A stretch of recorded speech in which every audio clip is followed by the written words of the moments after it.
അടുത്ത വാക്ക് കേട്ടോണം, നീ സ്നേഹിച്ച. പക്ഷെ നീ ആരെയായിരുന്നു സ്നേഹിക്കണ്ടേ?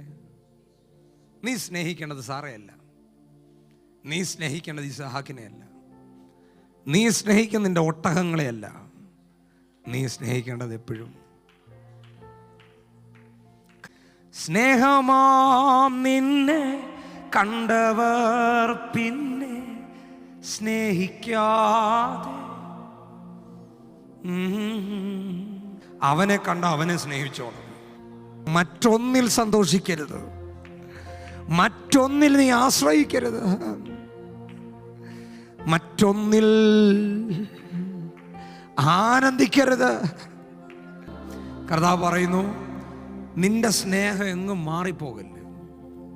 ഞാൻ നിങ്ങളോട് പറയാം, നിങ്ങളൊന്ന് പരീക്ഷിച്ച് നോക്ക്.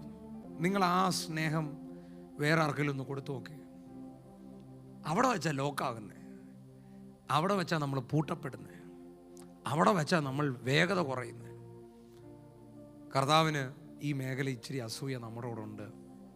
കർത്താവിന് നിങ്ങളെ വേണം. നിങ്ങളുടെ കൂട്ടത്തിലുള്ള എല്ലാവരുടെയും കാര്യമല്ല പറഞ്ഞ്, ഈ ശബ്ദം കേൾക്കുന്ന നിങ്ങളോടാണ് ഞാൻ പറയുന്നത്. കർത്താവിന് നിന്നെ വേണം. ശുശ്രൂഷ എടുത്ത് ഒത്തിരി തലയിൽ വെക്കരുത്. എപ്പോഴെപ്പോഴും ചർച്ച എന്ന് പറയരുത്.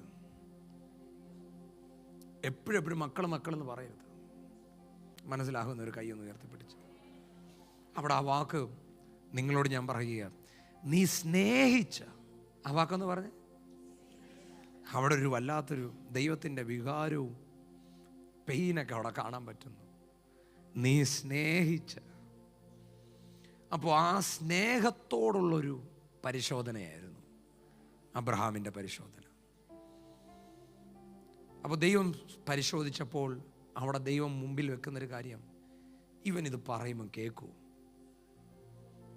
എന്നോടുണ്ടോ? അവിടെ ആ മറ്റൊരു സ്ഥലത്ത് പറയുന്ന വാക്ക് സ്നേഹിച്ചതിനെ കൊല്ലുക എന്ന്.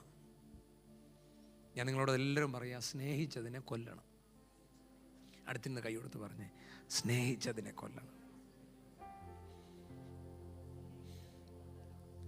അയ്യോ, ഈ വാക്ക് മിക്കവാറും പ്രശ്നം ഉണ്ടാക്കും.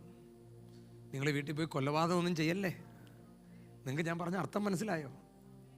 സ്നേഹിച്ചതിനെ കൊല്ലണമെന്ന് പറഞ്ഞാൽ സ്നേഹിച്ചതിനെ എടുത്തു മാറ്റിയിട്ടു കർത്താവിനെ എടുത്ത് അവിടെ വെക്കണം.